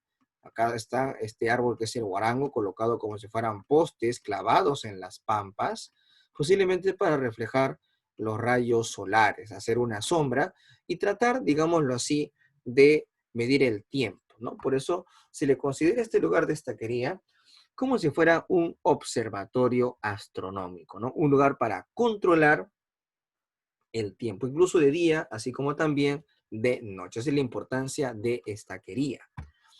Ahora, vamos a hablar de la cerámica Nazca. Hay que recordar que los Nazca son los mejores en cerámica. ¿Pero qué tipo de cerámica? Ellos son los mejores pintando la cerámica. A eso se le llamó la mejor cerámica pictórica. Como vemos aquí en la imagen, una lluvia de distintos dibujos que representan los seres míticos y dioses que tenían los Nazca y que eran dibujados o representados, por ejemplo, en sus cerámicas, ¿no? Vamos a ver aquí justamente un ejemplo claro.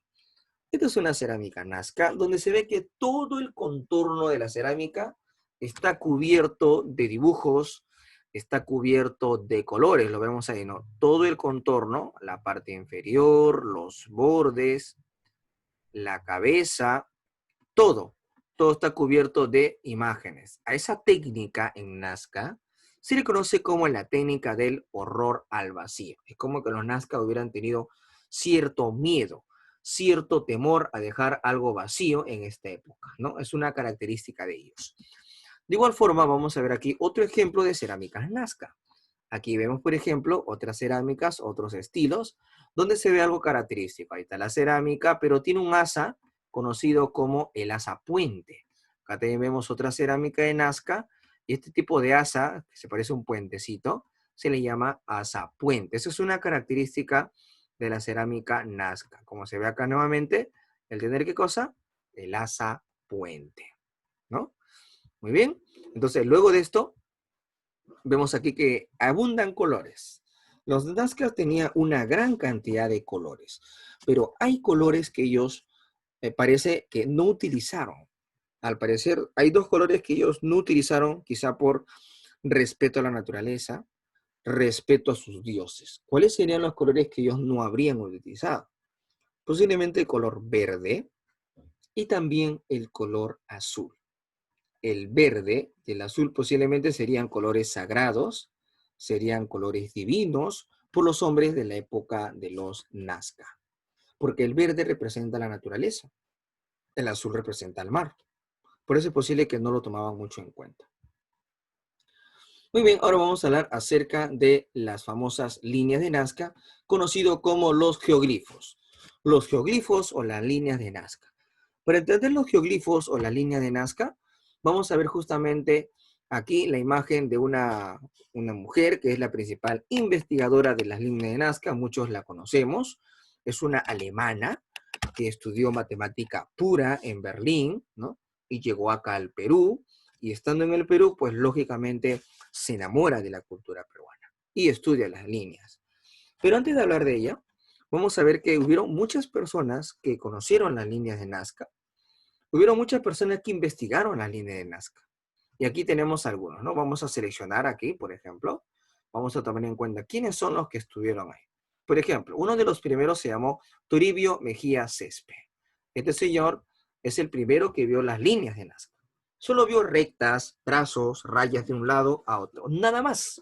Él, cuando vio esto, pensaba que la línea de Nazca eran caminos sagrados, eran caminos ceremoniales que conducían quizá desde Ica hasta el templo de los Incas del Sol en el Cusco.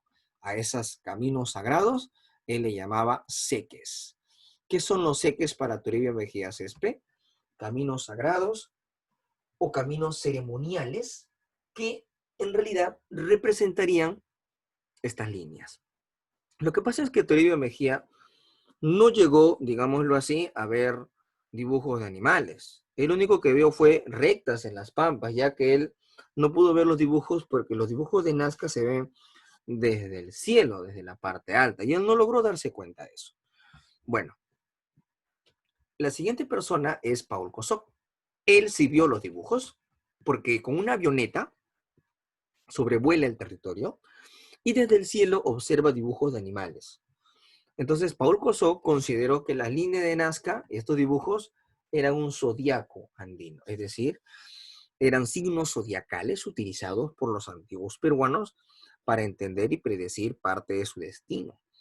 Es así que tendríamos como signos zodiacales el signo del mono, del colibrí, de la ballena, del pelícano, del lagarto, etcétera. Serían signos zodiacales andinos. Esa fue la conclusión a la cual llegó Paul Kosok. Pero luego tenemos la imagen de la arqueóloga norteamericana Maria Reich. Maria Reich es una arqueóloga alemana que estuvo aquí, vino de Berlín, y cuando ella estudió las líneas de Nazca, primero le impactó los dibujos inmensos, quedó asombrada, y trató de proteger las líneas de Nazca de que los camioneros no atraviesen las pampas y afecten los dibujos. Ella protegía prácticamente con su vida las líneas, por eso ella le decían la dama del desierto. Los camioneros que pasaban por Ica, por las pampas, le decían la loca del desierto. Es así que gracias a los cuidados que hizo ella, sacó ciertas conclusiones y llegó a decir lo siguiente, que los dibujos de Nazca, como por ejemplo el mono, dibujos como por ejemplo el colibrí, dibujos como por ejemplo la araña, estarían representando un posible calendario agrícola y astronómico. O sea, para Maria Reich, los Nazca ya conocían bastante de astronomía y así podían predecir cuándo habría lluvias, sequías o cambios climáticos en la naturaleza. Es así que con Maria Reich se llega a la conclusión, y esto fue pregunta de examen de admisión. Esto preguntaron en los exámenes de admisión. Preguntaron para Maria Reich, ¿qué cosas serían las líneas de Nazca? Y la respuesta serían calendarios agrícolas astronómicos. Esto sería la característica, ¿no? Muy bien. Y luego de eso vemos ahí una imagen que tiene que ver con las líneas de Nazca. Y la gran incógnita es, ¿por qué las líneas de Nazca no se borran hasta hoy en día?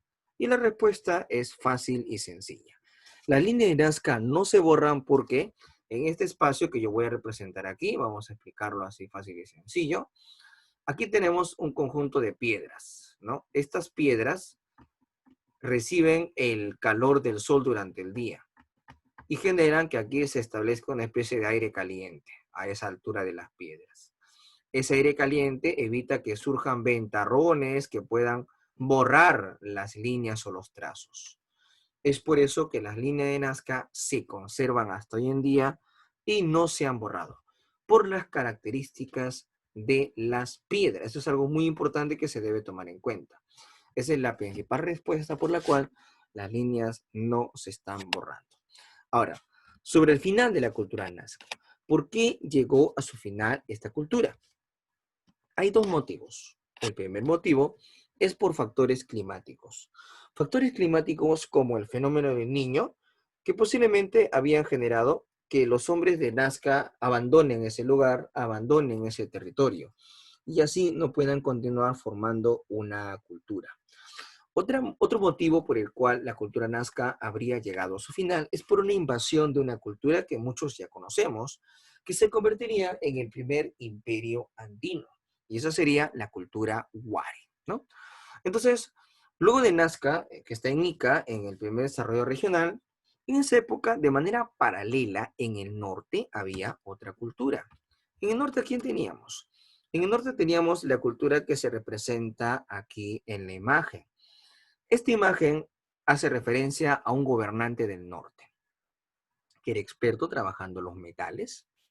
Es un gobernante que utilizaba pectorales de oro y de plata, tenía narigueras, ¿ya? Este señor es el señor Mochica. Aquí vamos a hablar de la cultura de los moche, los famosos Mochica. Los Mochica también pertenecen a la época de Nazca, es decir, al primer desarrollo regional, también llamado intermedio temprano. ¿Qué podemos hablar aquí sobre los Mochica? Primero vamos a decir lo siguiente.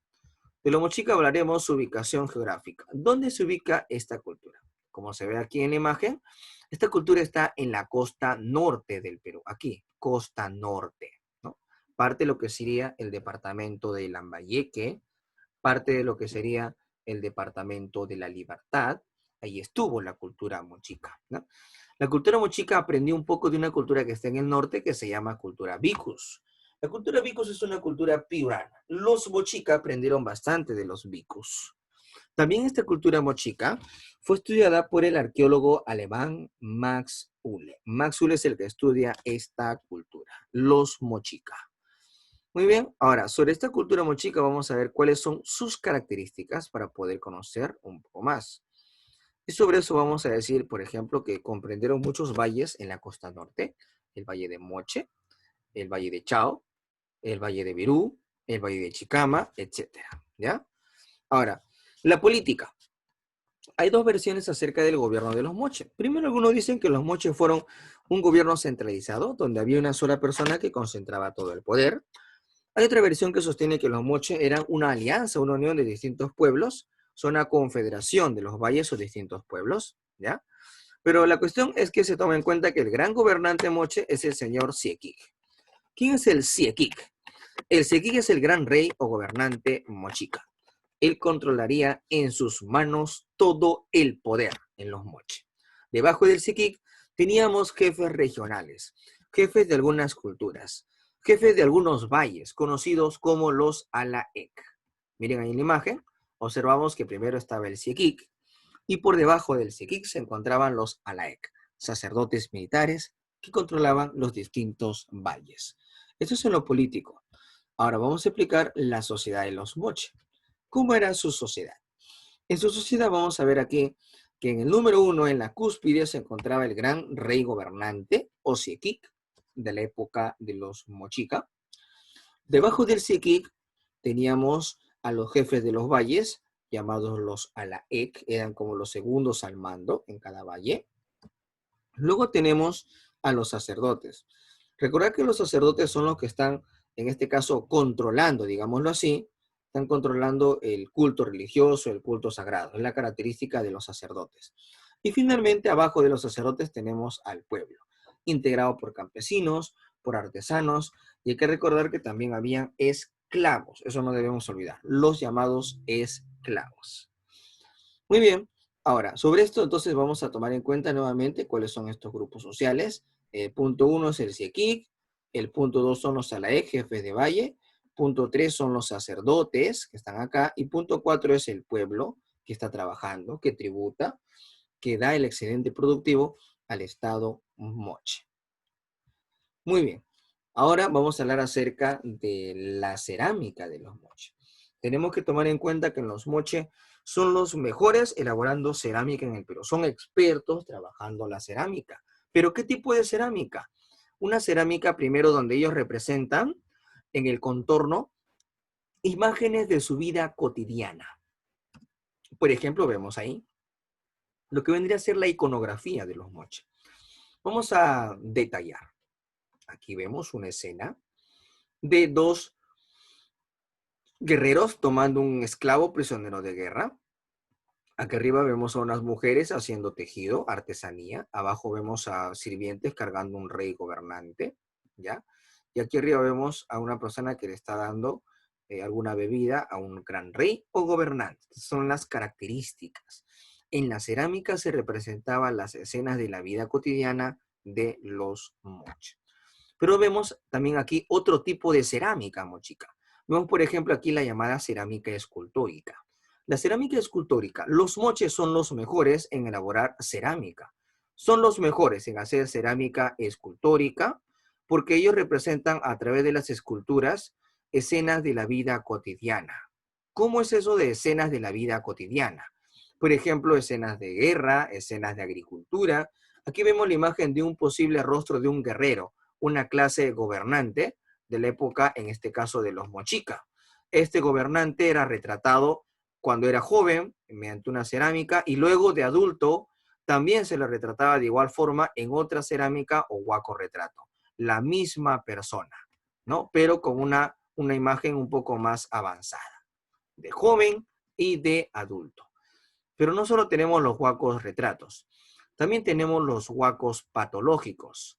¿Y qué son los huacos patológicos? Son huacos que representan enfermedades de los hombres de la época, como por ejemplo labios rajados, labios leporino, llagas como la uta en la piel. Entonces, son huacos que muestran enfermedades de los hombres de la época de los mochica. A eso se le llamaron los huacos patológicos. Y finalmente tenemos unos huacos llamados los huacos eróticos, que representan escenas sexuales, escenas de reproducción, como por ejemplo la que vamos a ver aquí en la imagen. Aquí vamos a ver unos huacos eróticos donde se ve actividad sexual, ya que para los moche, digámoslo así, la cerámica con escenas sexuales era una forma de rendir culto a la fertilidad, era una forma de rendir culto a la reproducción, ¿no? Por eso hicieron los huacos eróticos. Era una forma de didáctica de la enseñanza de la sexualidad o la educación. Recordar que en la cerámica moche utilizaban generalmente dos colores, el color rojo y el color crema, o el ocre y el crema. Esto es en cuanto a la cerámica. Ahora vamos a hablar sobre las construcciones de los mochica. Para hacer las construcciones, los mochica destacaron bastante en aprovechar elementos de la naturaleza, como por ejemplo inmensos cerros de adobe. Construyeron las huacas. Las huacas son los grandes templos o las construcciones en base al adobe. Y los moches tenían una gran cantidad de huacas. Por ejemplo, la huaca Pañamarca, la huaca del Sol, la huaca de la Luna y un complejo de huacas. Pero el pueblo vivía de manera rústica y rudimentaria en casas que tenían una estera básica y fundamental. Aquí vemos fotos reales de las construcciones en base a adobe que se encuentran en el norte del Perú. Recordar que cada adobe era como un tributo que daba el pueblo de los mochica hacia el Estado. Le llamaron por eso adobes tributarios, llamados así. La arquitectura mochica también destaca una de las huacas más famosas, que es la Huaca del Sol. Se representan en estas huacas, como la del Sol, la imagen de uno de los dioses más importantes de los mochica. Recordar que los mochicas son politeístas, adoran a varios dioses, pero siempre hay uno que es el más importante. Y el más importante es el que está aquí, conocido como el dios Ayapaec, llamado también el dios degollador, dios Ayapaec o dios degollador. Luego tenemos aquí murales. Los moche en las huacas pintaban escenas de su vida cotidiana, pero también pintaban escenas un poco raras y difíciles de entender, como la que estamos viendo aquí en la imagen. Esta imagen representa objetos que al parecer tienen vida. Estos objetos que, digámoslo así, parece que tuvieran vida, ¿no?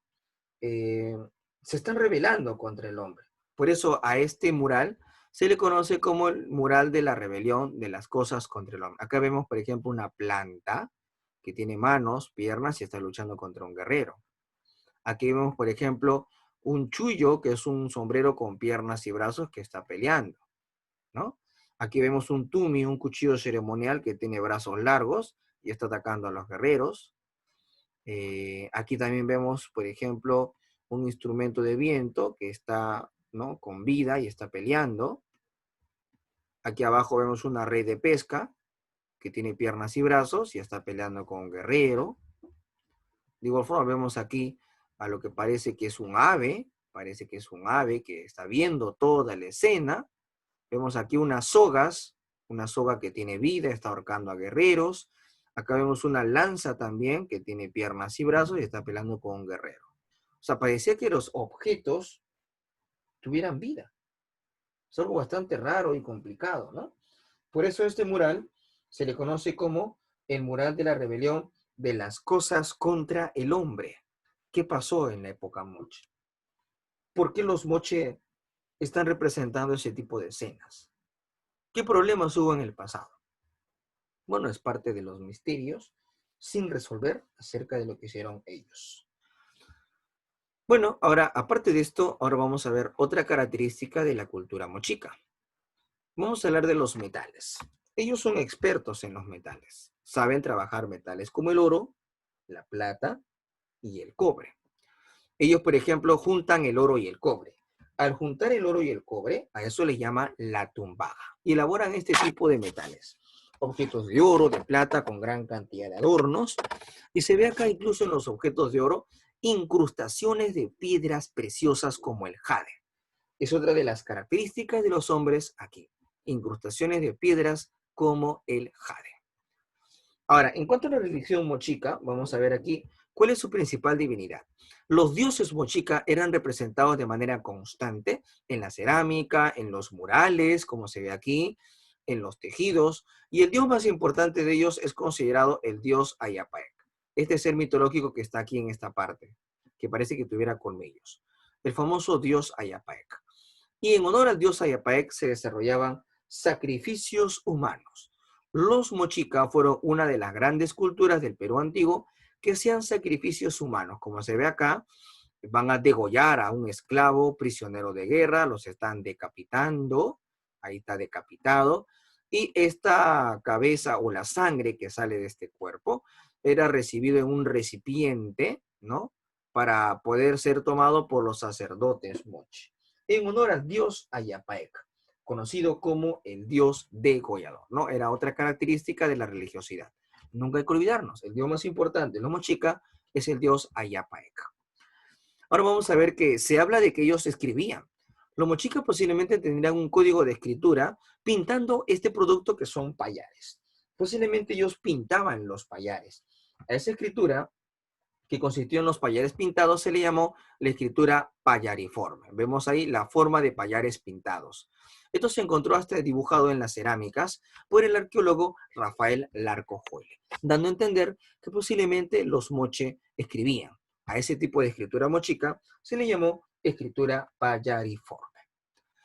Muy bien, y finalmente vamos a hablar de las tumbas más importantes de los mochica, como por ejemplo la tumba del señor de Zipán, donde se observa aquí en la Huaca Rajada una tumba de un gran gobernante alaé con una gran cantidad de oro y de plata, descubierta por el arqueólogo peruano Walter Alba. Aquí se encontró gran cantidad de oro y de plata, piedras preciosas, en este caso tejidos, cerámicas, todo para dar a entender que en la época moche habían gran cantidad de entierros de forma suntuosa y elegante. Toda la riqueza encontrada en la tumba del señor de Zipán se la compara con la riqueza encontrada en la tumba del faraón de Egipto, Tutankamón. Y otra tumba importante, aparte de la huaca del señor de Zipán, es la señora de Cao, o la dama de Cao, una mujer sacerdotisa cuyo resto se encontró en la huaca de Cao Viejo, por el arqueólogo peruano Régulo Franco. En ese lugar se encontró gran cantidad de objetos de oro, de plata, cerámicas y lo más importante, su cuerpo de ella, momificado. Se ven los dientes, se nota el cabello y se ve que en la piel esta dama de Cao tenía tatuajes. Es decir, estamos frente a la mujer peruana con los tatuajes más antiguos del Perú, ¿no? La famosa dama de Cao. ¿Ok? Muy bien, amigos, esta cultura moche, al igual que los Nazca, al final será asimilada por el Imperio Wari. Y con eso daríamos por finalizado nuestra clase del día de hoy, ¿no? Muchísimas gracias y nos vemos la próxima oportunidad, ¿ok? Muchas gracias, espero que